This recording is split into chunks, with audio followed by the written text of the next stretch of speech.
Kevin, I just made you a co-host, so you should have all the permissions that you need. Thank you all very much for coming. So I'm going to start. My name is Lance Hansen. I'm your town planner. And when Josh Kelly, our previous town manager, left a little over a year ago, he left Tom, our grants manager, and myself, and said, run with this. So we're like, okay, we're going to. It's taken quite a while to get to this point. I don't know if you were part of the original visioning that happened, I think, maybe 3 years ago, where they talked about not only going for the grant to do the trail on the Mad River flood control area, but just also like the long-range plan of how to connect it to downtown. And that's what our engineer, his name is Kevin Grindle. Yes. Who I'm going to introduce in a second, has been working very diligent with us for the past year. And we, I think, made a lot of progress since last November when we did a site walk with not only our Fit Together group. So the Fit Together people they're from the hospital, Charlotte Hungerford, YMCA, and obviously Jen Kelly, our senior services director, and what other group am I missing? Shucks, I'm really sorry. Whoever's on the call right now, I missed you, I apologize. But we have a core group that's been working on this for about 3 years now. So Tom and I are kind of representatives from the town. Jim Rollins is our public works director, who obviously we work very closely with as well. And then Tanya is our recreation director, because obviously we're trying to build a recreational trail. So the goal is, with this first phase, to get, if you've been out on the property at all, you may remember there was a roadway that went right along the river in the 1930s. They decided they would upgrade. They built the 1940 stretch, which you can drive down now. And then we had the flood. And they had to move the Route 44 to its current location up there. If you look at the 1940 roadway, it's really nice shape. It's like prime for a multi-use trail for bicycling, strollers. I mean, literally, it could become quite an asset to the town. And that's what we were working on trying to get it to. And again, for handicap accessibility, to get fishing access, it's also used for hunting during this time of year, between the pheasant program and deer hunting. But honestly, because we're all friends, I'm going to tell you, the primary users of the property right now are illegal ATV use, which is a problem. And second is people going there with the dogs and letting them off leash. Now it is a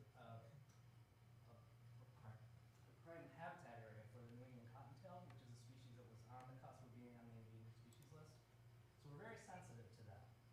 And we have been working very closely with Connecticut Deep, Department of Energy, Environmental Protection, all the players, fisheries, forestry, flood management, wildlife, and try to come up with a consensus of something that we can at least move forward with. And I think we're finally at that point. And it's very scaled back. If you were part of the original visioning, you might remember seeing these plans.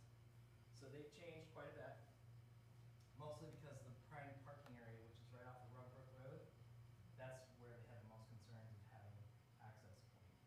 So we want to make sure where right now, when you're trying to run Route 44, you'll see the green state gate, which typically most of the year is closed, except for during fishing season and hunting season. Our goal is to get that actually removed and move further into the property. So on a nice winter day, or because we've had such mild weather, you can still get access into the property during basically year round. But we don't necessarily need the whole property to be opened up to vehicular. We actually don't really want that, in my opinion. We want to be able to get a nice parking area in place and then encourage people to go for a walk. And that's kind of the goal of this project. It is going to lead to future things. Now, Mr. Rollins is going to be a prime person for this with public access on the water company property. I don't know if everybody followed in the paper. The town sold basically development rights essentially to the state of Connecticut and Housatonic Valley Association. They partnered together for something called Core Forest. I believe 1,200 acres, 1,300 acres will basically always stay intact. The town wasn't really ever considering selling it off, but now that watershed, which protects your drinking water, will always remain that way. But part of the stipulation of that easement over the property is we want to allow for public access. Now, we're not encouraging public access right along Crystal Lake because I think that's counterintuitive. But what does connect very nicely is right into what we're trying to do here on the Mad River State Recreation Area, future hopefully call. So that's a little bit of the background if you hadn't been with this from the beginning. But now I'm going to turn again, since Tom and I have been on this project for 2 years, we've been working with very diligently, and thank you again. Thank you, Lance. Kevin Brindle with Barton and Judas. Again, I've been working with Lance and Tom now past couple of years, but this goes back, to its origins in regards to the plan that you see in front of me and behind me on the big screen here. Where we started this project was kind of looking at multi-phases. What can we get done on phase 1, phase 2, kind of short-term, medium-term, long-term. And in doing that, recognizing that we were working within and kind of the boundaries of, tell me where I need to be. Nope, I think you're good. I just want to make sure everybody can hear you. So.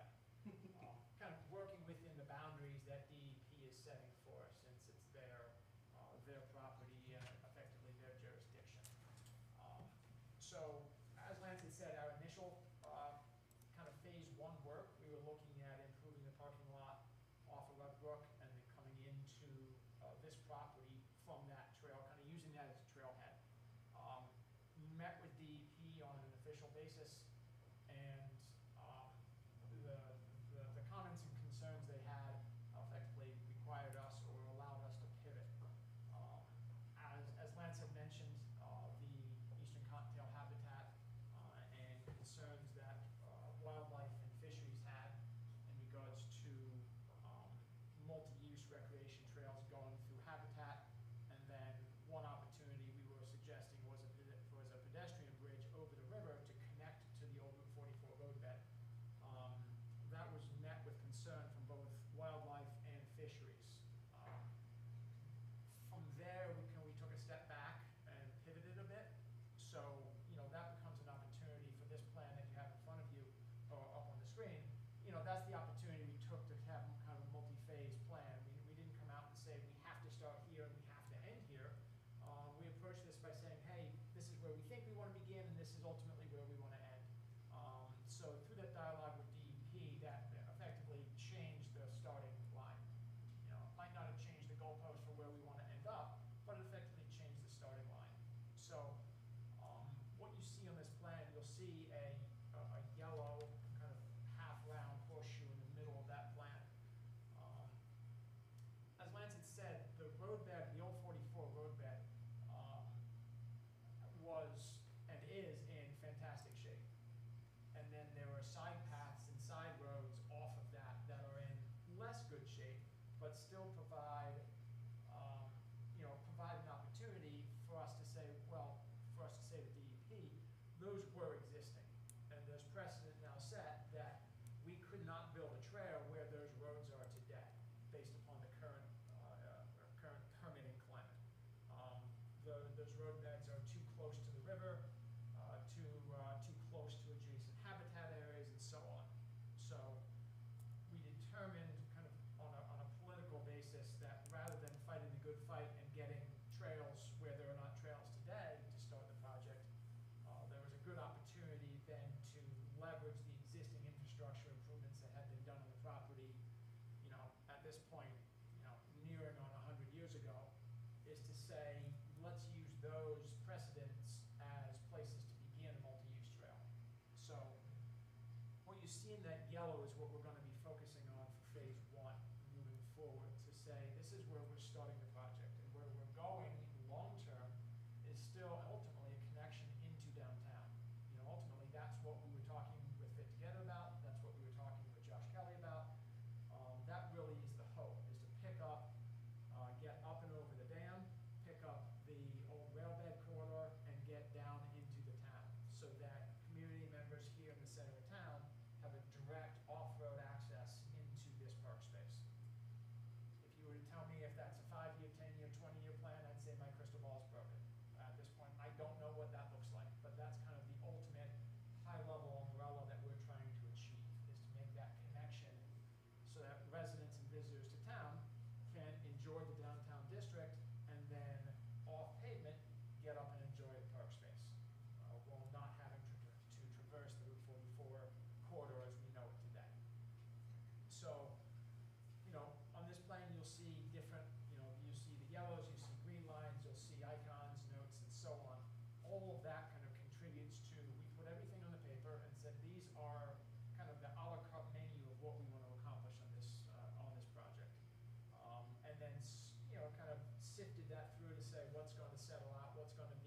achievable in a short term. Short term, that being kind of a phase one approach. And again, I've got multiple slides here that go into more of kind of engineering level designs that we can talk through in further detail, but kind of this high level is really speaking directly to this corridor being a primary, and specifically then this yellow is where we're beginning. You do see magenta lines as future connections, magenta lines as future connections, and then this green spine that runs through the park. Now ultimately, there are portions of that green spine that we've been told by wildlife are non-starters. So ultimately, that's the reason that we've chosen to be on the side of the river that we're on, is to say much of the habitat is adjacent to the river here, as I'm cross-hatching, and those areas are the ones that we've been told to stay away from, and we've listened. Essentially, we've had some very good meetings, both site visits and hybrid via Zoom, such as this, meetings with DEP, and and I think all will say that we've listened and effectively accommodated their concerns, be it primarily wildlife, but wildlife and fisheries. At one point we were looking to cross the river, as I said before, with a pedestrian bridge. I think that becomes a real neat opportunity. But again, fisheries had concerns with the proximity to the river. That's what's kind of resulted in us pivoting to this primary section right here in that yellow. And again, like I said, that is a historic roadbed. What that does is there are portions of that roadbed that the edge of pavement is a retaining wall that is also the edge of river. Now ultimately, DEP is going to tell you today that they want those trails to be 100 feet away from the river. So we're taking an opportunity here is to say the roadbed is there, be it covered in debris and leaf litter and down trees and so on. But ultimately, there is a pavement cross-section there of 20 to 24, 25 feet. So what we've said to DEP is we want to be within that cross-section of pavement. And what we offer then is to remove a significant amount of that pavement, order of magnitude about half of it. Say it's 20 feet of pavement, say we need 10 feet of trail. So what we're saying to DEP is that by allowing us to be that close to the river, we're also improving the conditions of that edge of stream. By saying that instead of 20 feet of old pavement, you're going to have 10 feet of new pavement, and then 10 feet of restoration area that's going to be topsoil and seed and restored back to a native condition. And they've been receptive to that, and that's effectively the approach and tactic that we're looking at for phase one, is to say what we want to do is get money flowing and construction dollars onto the job. We don't kind of decided we don't want to pivot to a multi-year battle trying to get something built because we feel it's the place to start, i.e. the Rug Brook Trailhead and adjacent wildlife habitat trails, but rather start with something that we think is buildable in the next construction season. Effectively something soon, something fast, and then something that shows progress so that ourselves and the design team can then start to show the community real progress. And then from there, the hope is that that real progress builds momentum to future phases. What those future phases look like, again, up in the air. I couldn't tell you from right now what that second phase of this looks like. Right now, there are a number of different tactics that we've all talked about kind of on the back end of things. But again, nothing's really kind of simmered out by saying, hey, once this is built, what's shovel-ready phase two look like? I think that's going to be future public engagement sessions, both with yourselves and the community, as well as some additional conversations with DEP in regards to, now we have proven that the community has an interest, and now what does the DEP look like in regards to kind of a permitting environment for what they will be allowing us to provide kind of impacts and future improvements on their property. So with that, I can go into more detail slide by slide, and then from there we can pivot back to this as an overall, or stop and talk about any specific items that we need to as well. So from here again, keep in mind this horseshoe, that yellow horseshoe. These next few plans are either going to be in black and white or not very good color, admittedly. They're more kind of construction documents where we're in the process construction ready or bid document perspective. So again, just kind of keep in mind that yellow horseshoe, and then that will be kind of our alignment as we start moving through this. So this one here, once again, that horseshoe, and that horseshoe, and again, I can, and forgive me, I can use this just for a quick alignment and then a quick orientation and go into some more detail. So once again, that horseshoe right in here. And then you'll also see this is the old 44 roadbed. So as Lance was saying earlier, the gate that is primarily closed, this is the current Route 44 that we drive on today. So driving along 44 out of town, you'll see on that left-hand side is where you would then turn down into the park. And that is generally gated. Aside from certain times of the year, that gate there would be closed.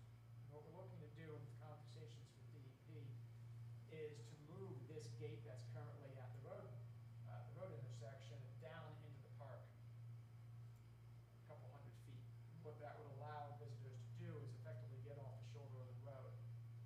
Where the gate is right now, you can't fit more than one or two vehicles, and many times those one or two vehicles are required to back out into traffic, or there are some pretty unsafe conditions right at that intersection. So on the initial phase, what we would be looking to do is relocate that gate down a couple hundred feet into the park. What that would allow us to do is create a small trailhead parking lot, so in off-season months, effectively winter conditions, that gate could still be closed. And what that would allow us to have is, a handful of parking spaces in a more safe, conventional tradition, where you could come in, you could nose in parking, and then you could go for a hike. Once that gate is open, and what we're looking at using, leveraging DEP with, is to say that gate is going to be open, let's say roughly 10 months a year instead of 2 months a year or so on. Again, there's months I'm spitballing on, but effectively the magnitude is that gate's going to be open a lot more than it is today. Once that gate is open, then visitors could come down all the way to what you see as this horseshoe, using the old 44 roadbed. As it stands today, I'll say is held up better than a lot of new roads that are constructed by today's standards. The roadbed there is in sufficient condition for low volume access, for trail use access. And what we would be doing is using that as an access down into this loop section, this kind of phase 1 section that we would be putting construction dollars into. How long is that loop? So the loop starting from here back over to here is roughly half a mile. So generally speaking, you connect that loop, and we're saying we're looking to construct about a mile of a walking and multi-use trail surface. That's about half a mile of, for today's purpose, let's call it new trail. Again, new trail on top of an old roadbed, but let's call it a new trail. It's not something that you can access very easily today. And then about half a mile of traversing back up the 44 roadbed, making that 1 full mile loop. And again, where this started, our initial conversations, going back to that first plan showing the green trails, there was about 5 miles of walking trails that we were investigating. So, when we start talking phase 1, you start to see kind of phase 1 being a mile of what we're overall thinking of about 5 miles worth of improvements on this property. Whether that's 5 distinct phases or kind of cut that up or add some together, again, that's all all to be told. But just kind of give you the magnitude of where we began and now what we're focusing on as far as a phase 1. So once again, I asked you to focus on that loop, and this next phase starts to then really detail what that loop will look like. Now, let's see here. What you will see is that left-hand side, and forgive me, I'm so used to running Zoom via 2 screens, so I'm using one, which feels slightly handicapped right now. What what you see here is, again, for alignment purposes, this is the Route 44 roadbed. And then this becomes kind of what we're considering that initial, or this phase of a trailhead. And that trailhead, and again, the next slide will show this in more detail, but that trailhead would be in fair weather conditions where you could come in, you've got safe off-road parking, and by off-road, I mean off the roadbed, the old 44 roadbed that you would be walking, so new paved parking, kiosk, trailhead map, and so on, kind of, a welcoming condition that you would be used to if you were to go to any, reasonably and recently built or enhanced multi-use trail.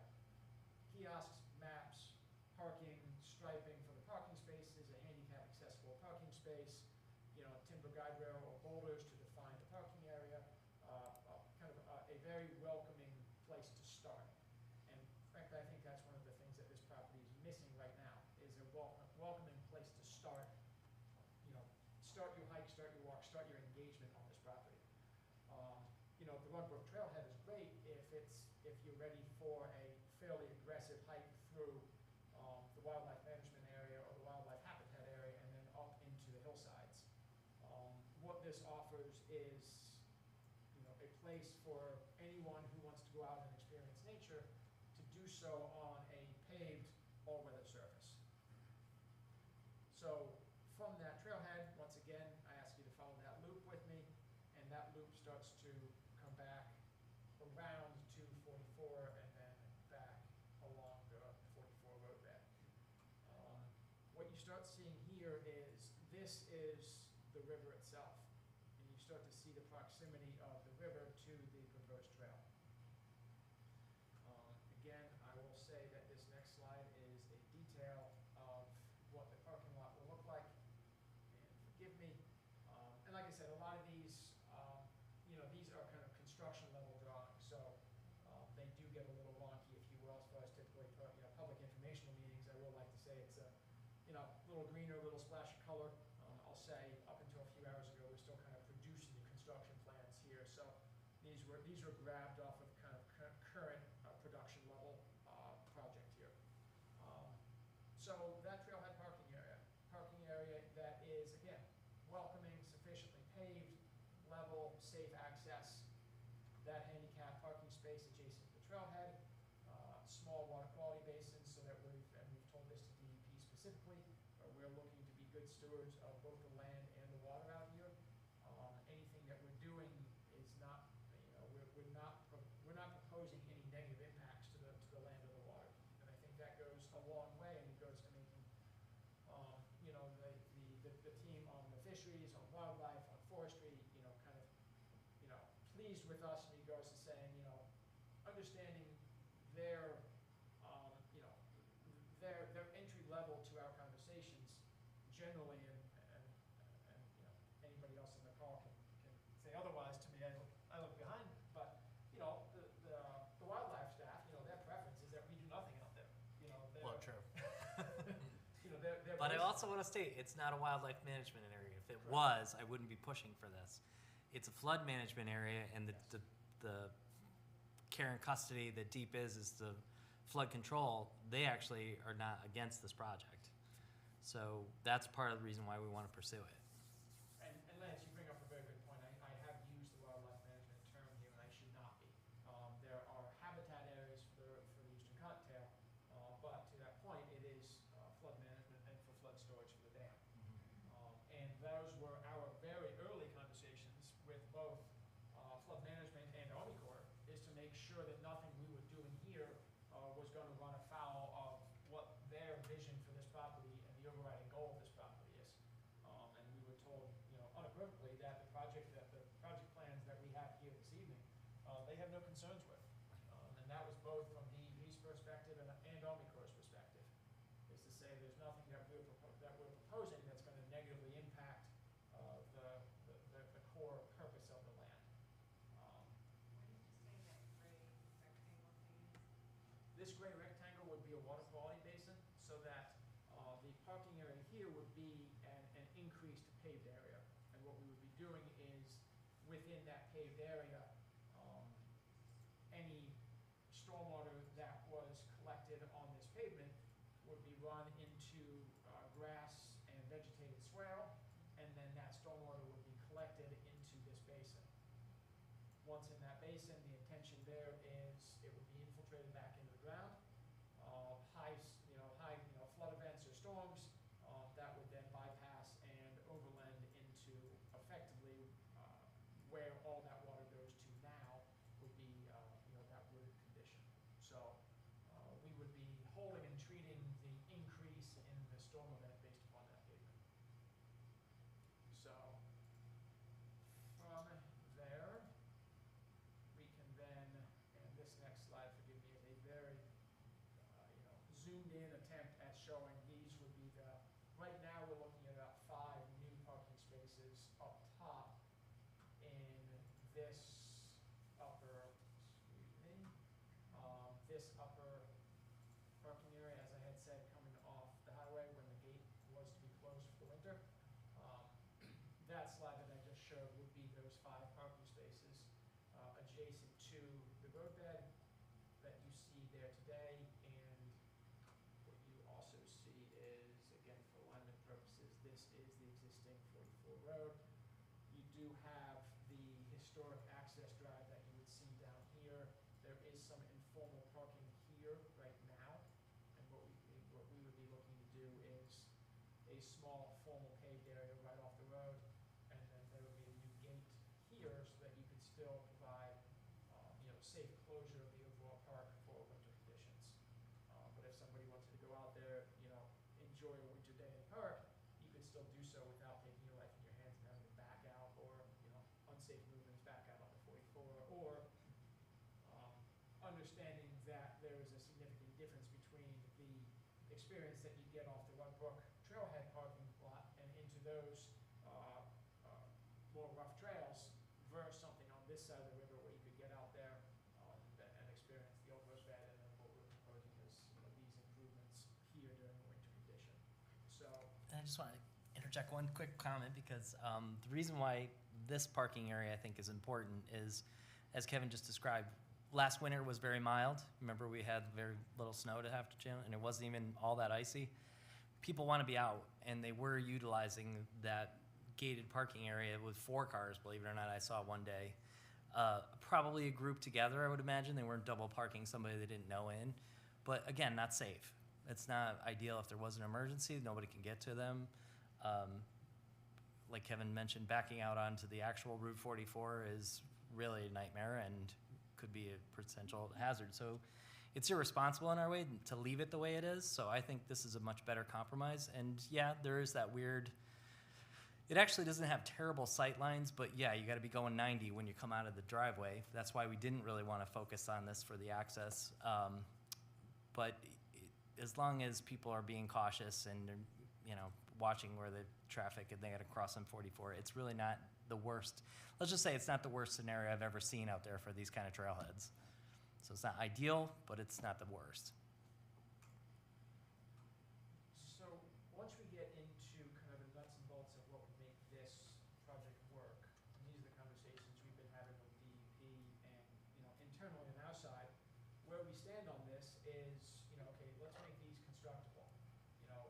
This is, we've spent a lot of time in the planning phase, frankly more time than we expected because of the involvement and kind of and coordination with DEP.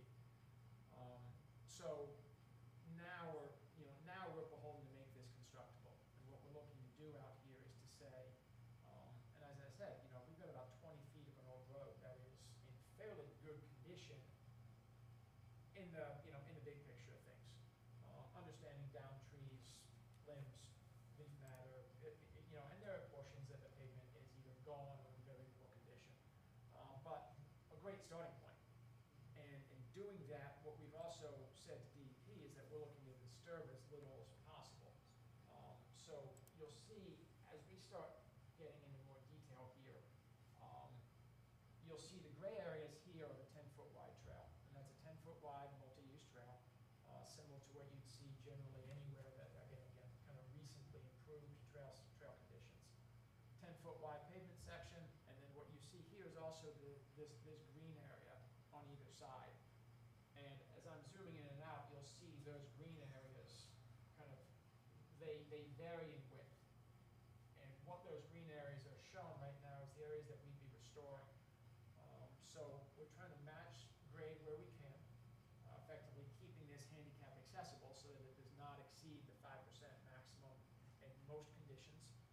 There are small areas that we do go up to the 8% maximum allowed, but again, the point to this is a 5% maximum, and that's the majority of this trail section. So 5% max and a 10-foot wide paved trail, and then those shoulder conditions, those are the areas that are either pavement now or kind of, roadside, roadbed, kind of, formerly disturbed areas. So, generally speaking, we've got 10 feet of new pavement and, 10 feet to, 5 feet one side, 10 feet the other, roughly. We can say a 10 to 15-foot envelope on the sides here that are going to be restored, topsoil, seed, be it native seed conditions. Initially, the expectation is that, what we're trying to do is get grass to grow out there, so we're, minimizing, eliminating an opportunity for, erosion and sedimentation into the river. But long-term, let's be honest, long-term, those areas will be taken back over by Mother Nature.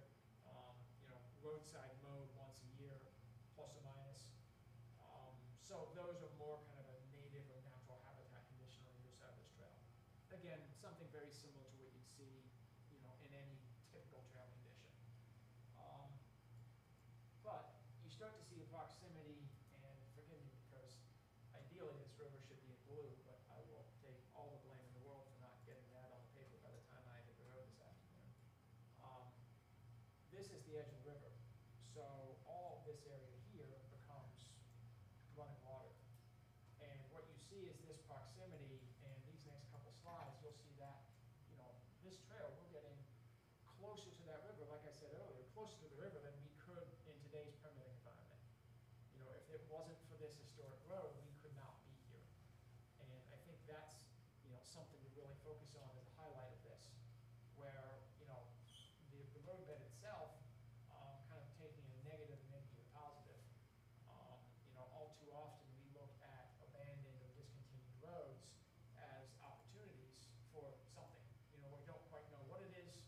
Some people want to redevelop as roads, some people want them to go back to nature.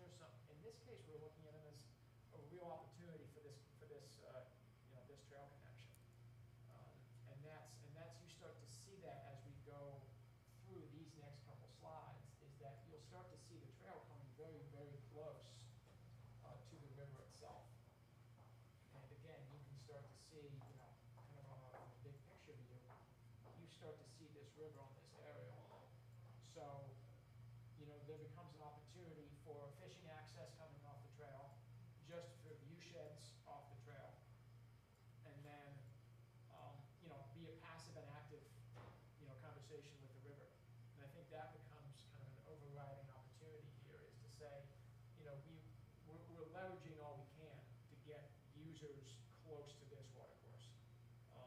We've tried, I'll say unsuccessfully, via conversations with DEP to get even closer in some areas of the property. They were not receptive to that, and I think this becomes the best opportunity we have, is to make that connection. Now, you'll see as we come closer here, and this next slide becomes the best opportunity, is this one here. And this is, about half to 2/3 of the way into that half-mile section. This area here is a portion, like I said earlier, there are portions that their retaining walls are existing here. And those retaining walls are both historically the edge of the roadbed and the edge of the watercourse. So in this corner of the river, you've got a retaining wall that the water is running at the bottom of the wall, and the top of the wall is the road. So we've taken this opportunity, and this was conversations with, the Greenways coordinator at DEP too, is to say there is an overriding theme through DEP and the communities that, fishing access for impaired users are limited. And we have a real opportunity here, using that existing retaining wall,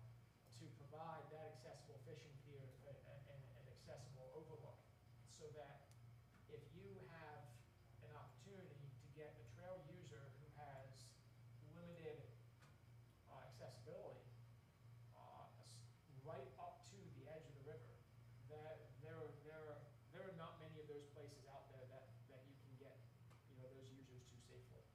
And, by this opportunity, you can come down this old roadbed and leverage the existing infrastructure that's been there for nearly 100 years and really turn that into something very, very special. Is to say, this corner here becomes accessible fishing piers, accessible overlooks, some real fun opportunities. And, also looking at conversations we've been having is, and I'm pivoting here a little bit, but to kind of an educational purpose. Signage, information, education, the unique qualities of the river, unique qualities of the property for the habitat, be it Eastern Cottontail and other view sheds. This one here is specific to the river. And then, conversations we have had in regards to the overall component of why this place exists, the flood storage, kind of the importance of why it was built and why it exists. Many in the community understand why it's there, but kind of using places like this where you've got overlooks that have great view sheds down into the property to then provide kiosks and signage here along these banks is to say, what affords you the opportunity to be here? Why does this exist? Some history about the hurricane, some history about why Route 44 is no longer here. Some real neat interpretive panels that say there's opportunities for interpretive panels that are almost holograms so that you can see through the panel, what was here or what historically was here versus what you're looking at today. And whether that's, the built environment of the highways, the natural habitat and species of birds and animals and fish, or, kind of a bigger picture as far as, wherever we want to take that. And I think that becomes an opportunity for kind of future public engagement too, is to say, we have some opportunity for kind of engaging on an educational basis too. So moving this through, what you'll see here again, that becomes a real highlight is an opportunity for fishing access. And then you'll see on this plan where we start tying back into the 44 roadbed. You'll see here Route 44 section. And then what we're doing is tying this trail system back in and then leveraging the improved section of the road to come back to the trailhead, kind of make that last half-mile loop.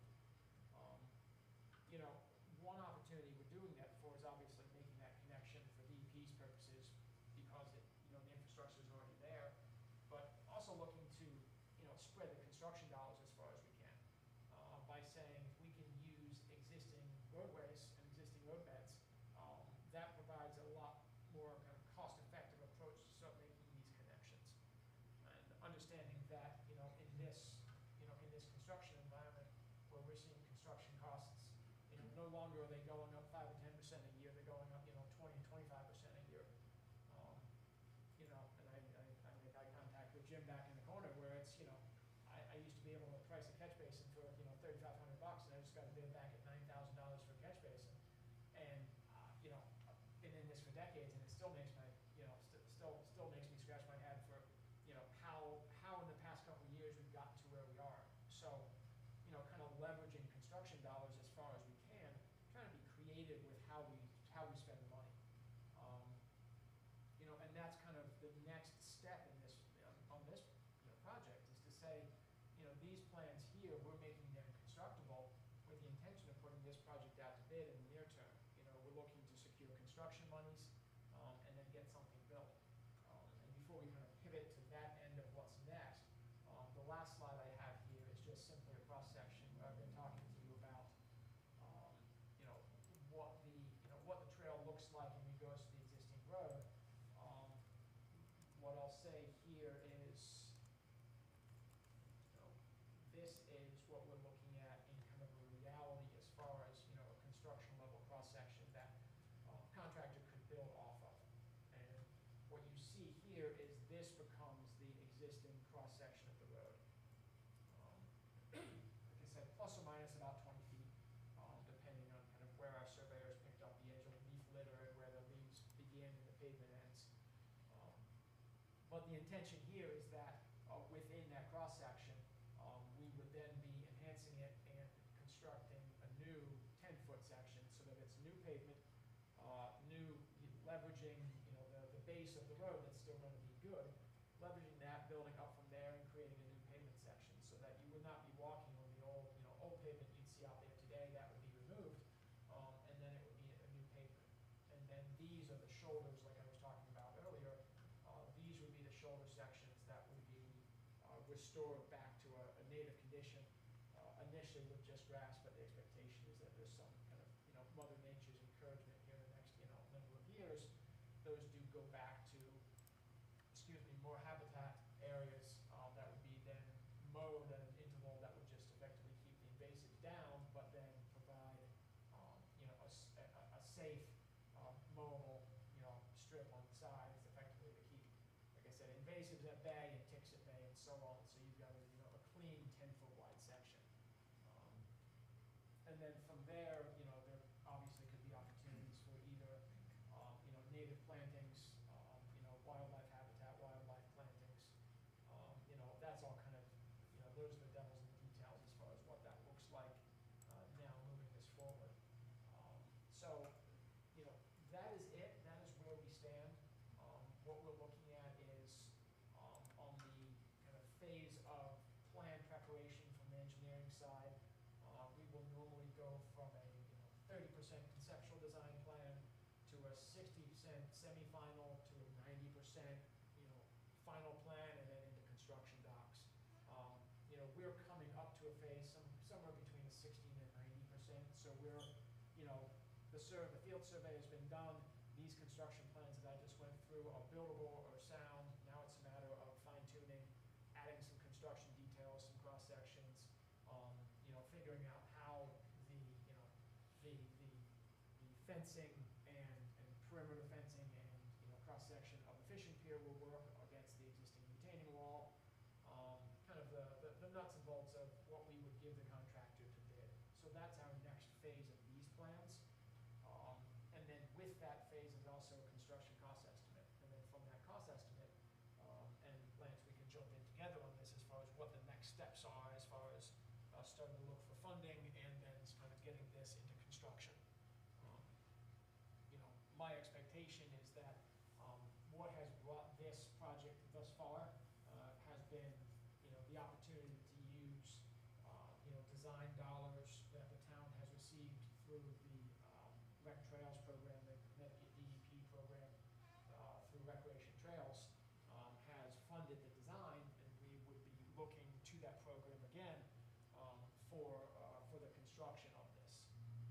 And that's something that we've talked very closely with the Greenways Coordinator and the Greenways Council, understanding they are very aware of this project and are in support of it. And my expectation is would be, kind of short-term conversations, letting them know that we would be ready to be applying for additional grant funds through that program for construction. But And the feedback that I got was the reason why we didn't get the grant this round was because we didn't have construction-ready drawings ready to go for a plan. So we're definitely in a good spot now for the next round to apply. The three of us have kind of beaten this almost to death. It seems like going over it and over it. So literally, we're just trying to get a simple trail built, and then, in my opinion, once the use is there, that'll dictate what the amenities become at this site. I don't think we're looking at. We'd love to have interpretive trail signage as part of the design because I think that helps enhance the experience. But we also have to be conscious this is a flood management area, so it's all could be underwater at some point. So that all has to be considered and thought about when you're building these kind of amenities.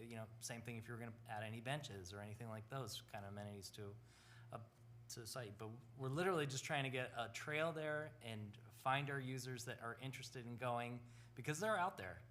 There's people that are traveling to other towns to look for these kind of amenities. We could be taking advantage of this. We get this in place, and then we maybe start focusing.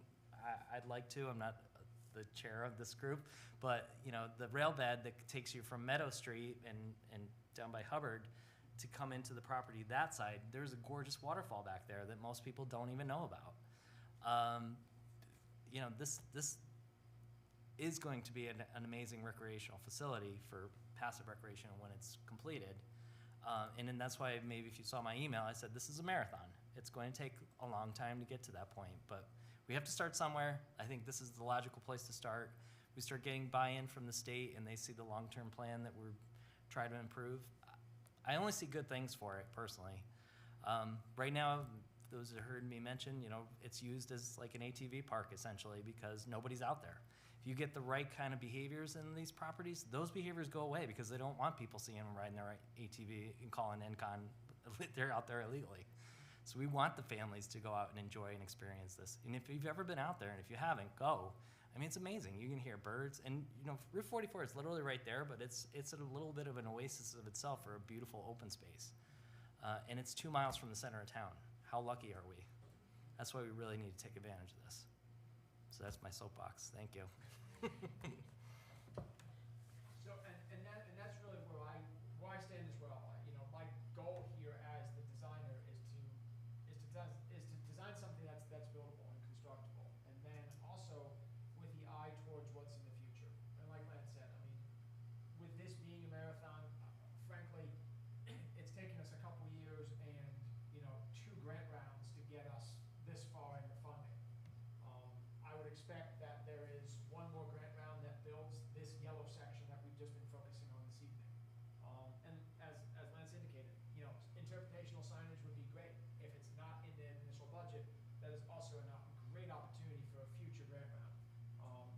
You know, I'm thinking specifically, you know, last year's grant round, there were a couple very successful signage applications.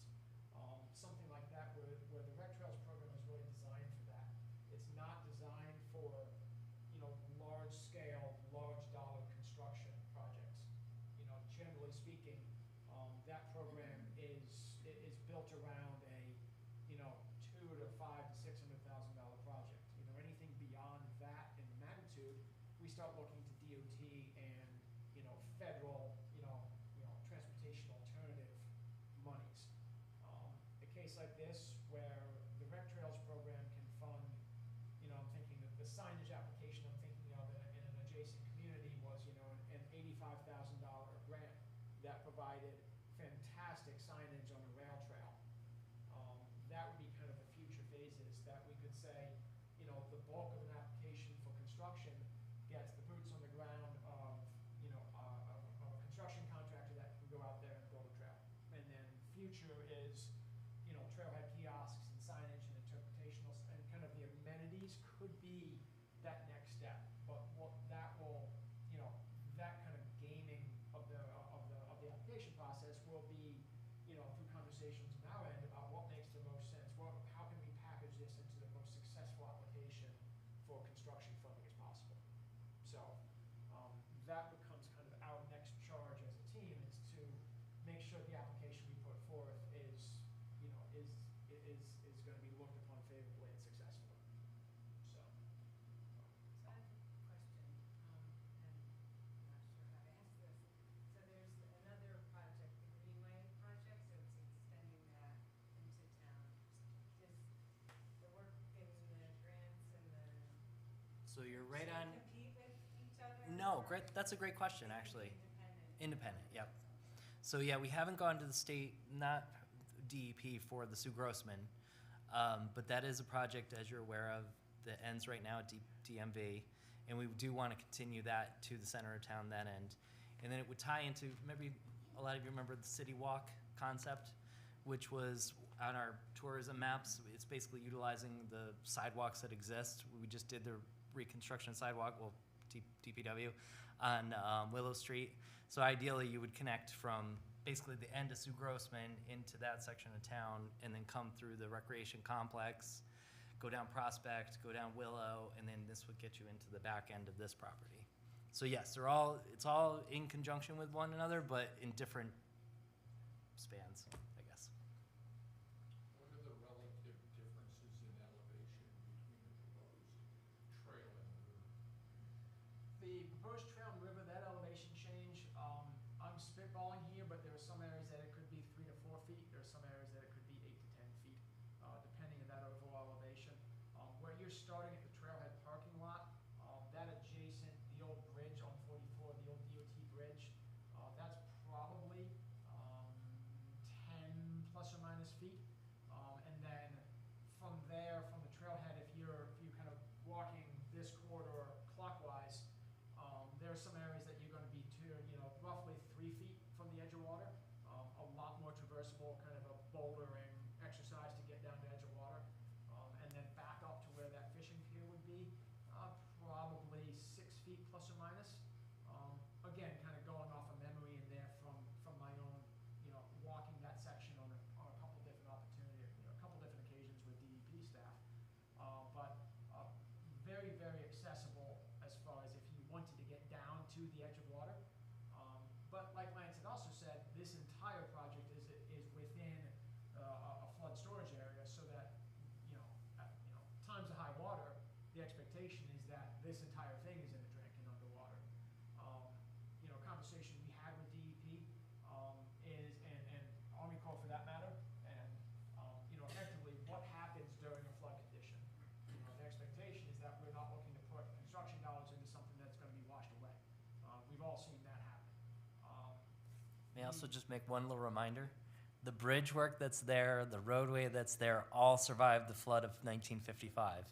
So it's sturdy. It's going to handle even our 500-year storms. And that is exactly the precedent that we're looking at, is to say, the roadbed and the bridges that were there, withstood the hurricanes, withstood the floods, and once the dam is there, as it is today, the point to that dam, and I describe it like a bathtub, that once the bathtub fills up, you don't have velocity of that river washing things away. So it's really the safest condition you can have in a flood is that bathtub. So that as soon as the water rises in that area, our trail, it's going to be muddy when water subsides, but it's still going to be there. The concern is on these trail conditions along the edge of rivers where there is not a dam, where the velocities of racing water will wash away roads and bridges and buildings and houses. Behind the dam, that's not the case. So that once this elevation fills this basin, our trail, there's going to be some general housekeeping, but it's still going to be there. And that's, again, kind of the precedent of the 44 roadbed, the roadbed that we're working on, the bridges, same condition. They didn't have that opportunity to have the dam. They did withstand those velocities. So we are very confident that, we can withstand those flood events.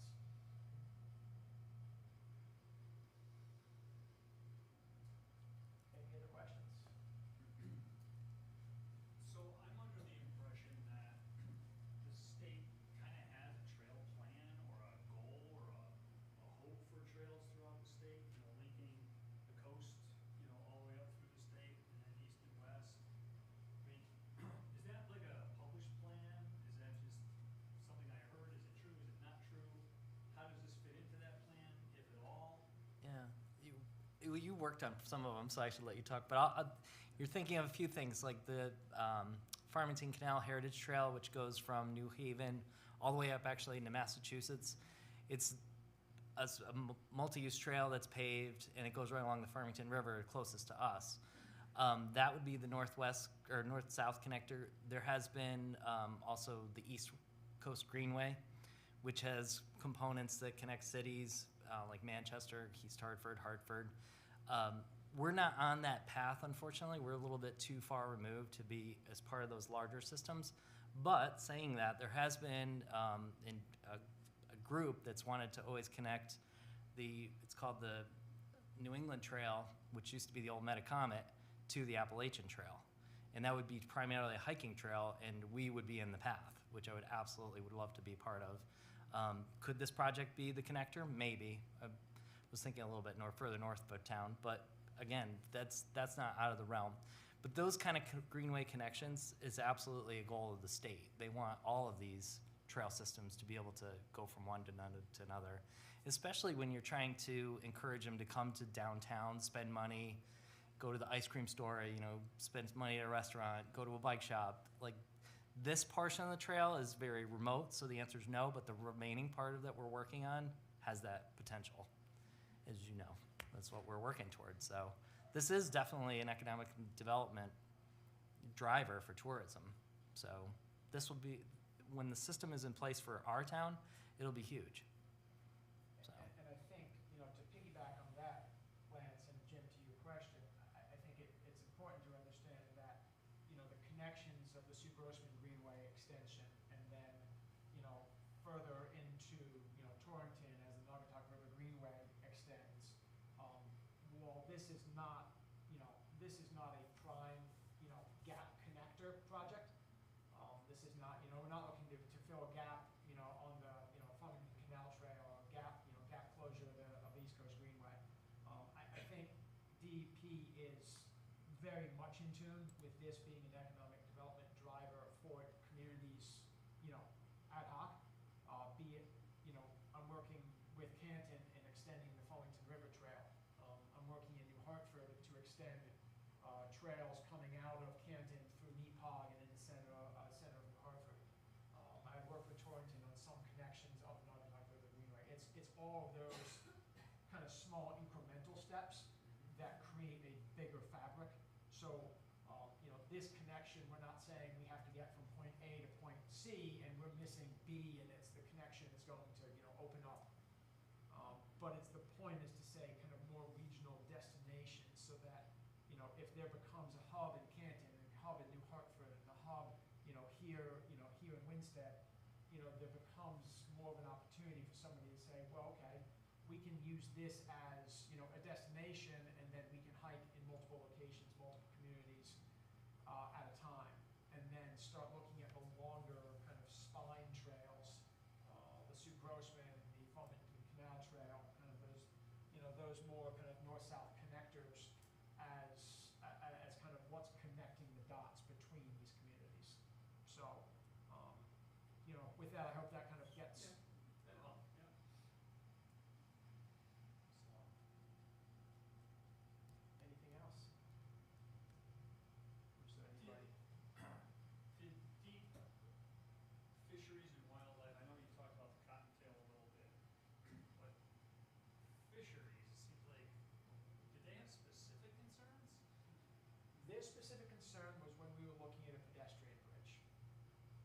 So, and then less so, they had ultimate concern when we were talking about using this roadbed. But that was, I think that was stymied by the fact that we were decreasing the disturbance that's there today. That, I believe we satisfied that concern quickly. The pedestrian connection we were looking at making was in this location. And by this location, you know, we see, and forgive me because there's no photograph where the trailhead actually is. Oh, no, slightly, okay, yep, forgive me, I got my bearings now.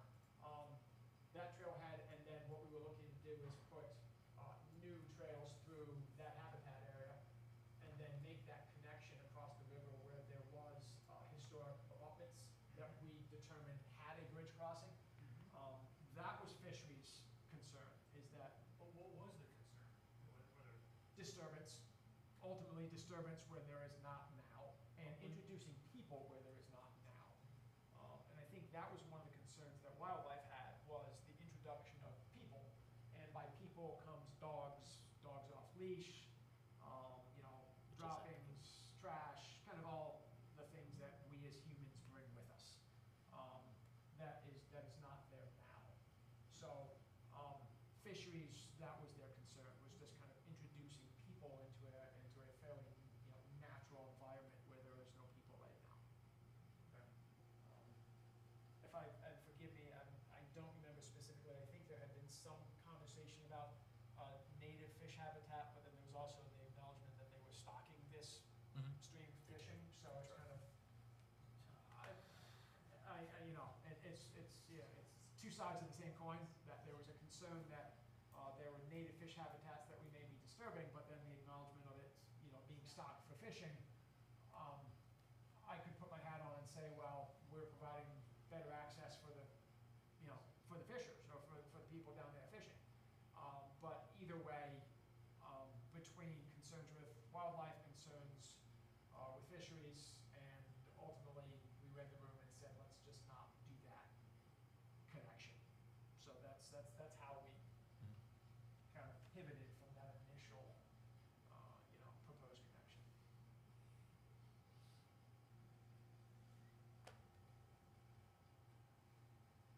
What's gonna get you to go use it? What's the amenity that'll get you to drive over there? That's where we can get to next. It's like, are you looking for a bike trail? Are you looking for whoever rollerblades still? I mean, that's the kind of user types I'd like to get to have follow-up conversations about. Because, yeah, like I said, I think it has a lot of potential. I think people are already using it for picnicking. I mean, definitely bird watchers, this is a place to go. I mean, and candidly, the last time I was down there, there were a few hunters, a few hikers, and 2 illicit ATVers. Kind of a cross-section of what you see out there right now today. And that was, at 4 o'clock last Saturday afternoon. We're kind of that's the cross-section, let's be honest. What we're trying to do is kind of enhance some and deter others. So I think the original plan here was a fairly aggressive, big picture look at all things that could be improved. And I don't think we've lost the focus there, but also looking to kind of focus our energies into what's kind of the incremental successes. So, maybe let's get the 5K out of the way, then let's start talking the marathon. It's There you go. So I'll say this. This summer, we took a vacation up in upstate New York, and along the roads up there, there are many trailheads, parking, people pulled over. At every single one of those, there was a porta potty. Yeah. And actually in places along the roads, long distance roads, not even at trailheads. That's a good amenity to be worked into, absolutely, yeah. Yeah. Until the bushes grow.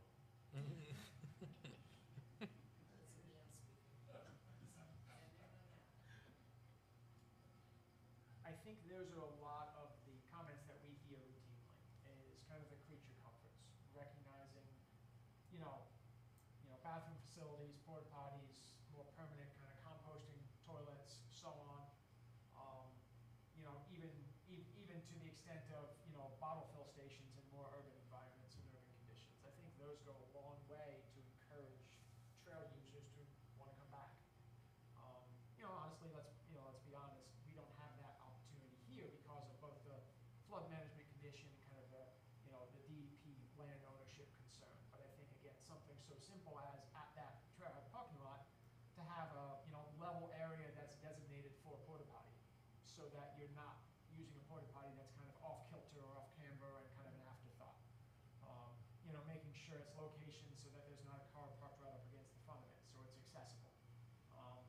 All those things kind of go a long way to making people want to come back.